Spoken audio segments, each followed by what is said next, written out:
What's up, folks? Maximilian here, and welcome back to another episode of Black Ops 2 with Maximilian. I got a lot of questions in these videos, and a lot of guys have been asking, Mix, if you get like a 3 KD or a 5 KD like ratio game and you consider that average, what is a good game? I'll definitely be posting that, and this is kind of an example of a good game. In Black Ops 2, playing the objective, like I said in the previous video, is king.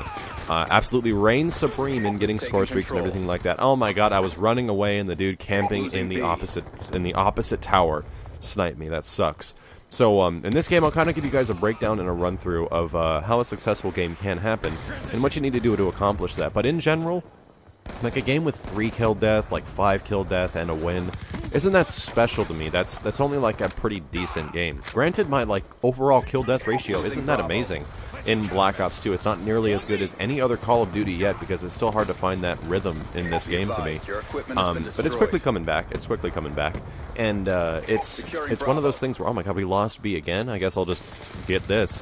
Here's that capture class I was telling you guys about before with 2 trophy systems. Works amazing, dude. Oh my god, you want to put on a flak jacket and 2 trophy systems, you're gonna win a lot of domination games for your team. Anyway, here's one of those scenarios where I really like Plaza. I hated it at first, and then I grew to really love it over time. Lost B again. I can't even freaking believe this. I'll just cap this, run back, and once you have B, I prefer the club. Like, for example, you guys know the biggest areas of conflict in this map are the club and the shopping area, or the bookstore, whatever it's called. It's the one polar opposite of the club. Ooh, that guy's got a good shot on me, but he was able to die. The Wub Wub Club is better because there's more areas of cover. The areas of cover in the shopping mall, or like the adjacent spot, kind of suck, and I prefer to be over here than over there. Whoever dominates the club on this map usually wins. And as long as you control this area and B, you are going to have a solid time. You're going to have a great time. And we didn't lose B again, thank God. What's nice is that you can actually scavenge trophy systems too. I think that's actually pretty freaking awesome in case you possibly lose a couple of them while capturing a point. Nonetheless, get that orbital VSAT, and as soon as I get the orbital VSAT, now it's time to move. I didn't want to move into their spawn just yet because I knew exactly what was going to happen. I was going to come across some guy sitting in a corner on the top of a roof, and he's going to shoot me in the back of the face. But now I gotta be even more careful about my decisions right here. Ooh, this is getting pretty risky right now. And jump back inside. Oh my god. Do they not know where I'm at? Do they not know where I'm at? Is there a guy right behind me? I guess not. I guess we're gonna get a couple of kills here. There we go. And I was nervous about that. I didn't know what was gonna happen. So here's one of those situations of how to use an orbital VSAT. This is exactly how you want to be using an orbital VSAT. There's no point to putting up an orbital VSAT or using it if you don't plan to be close to your opposition. There's no point. One of the weird things, and I think one of the reasons the OBSAT isn't as good as the previous Call of Duty. Oh my god, why isn't this guy died? What is going on? Why it's not as good as the previous Call of Duty is that its range isn't as good. I'd have to look into this to see if that's exactly true. But hear me out for. Oh my god, knife running dude, knife running dude. Whew, that was close, and I still got shot. Of course. One of those things that it's on the minimap, for example, the orbital VSAT comes up, shows you the positions of everybody, but I feel that the range of the arrows, like when you see the guy's arrows, the distance of which you can see from your point to their point is shorter in Black Ops 2. It's like maybe the mini-map is smaller. I don't know, it's one of those weird things where it's hard to predict where an enemy is going to be sometimes because you really got to focus on, you got to like look at the mini-map 90% of the time and then 10% of the time look at the regular map. It's weird. Anyway, we're in one of those situations where we have about a minute left in this game, and I don't want to use this swarm and dogs because the entire team is going to quit. Like, that's the biggest thing. In Black Ops 2, because of the skill-based matchmaking, one of the biggest problems with skill-based matchmaking is that people just back the fuck out, and they're just done.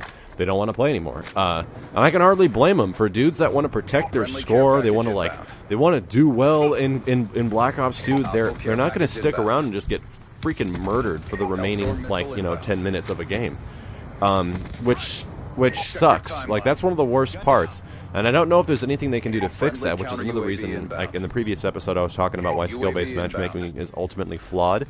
You can add that on top of it because that's equally just as bad, where if you do well in these games that are skill-based matchmaking, like, and putting you with other people, people leave, dude. They get the F out, and they're not going to have any of that, which is which is really shitty. This game, like, punishes you for doing really well, and it should be the exact opposite, so it's one of those things. Anyway, let's get back into the game. We're at the start of round 2. We're ahead by a freaking metric ton, and I can't believe I did that. That was the exact thing I did not want to do.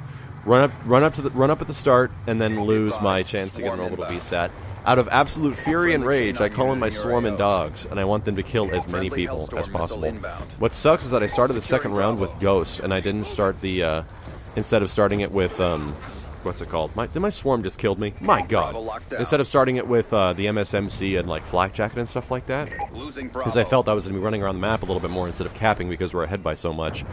And lo and behold, I run to B at the very start, of course, to get some kills, and a grenade kills me, killing my halfway kill streak to an orbital VSAT, or orbital VSAT number 2.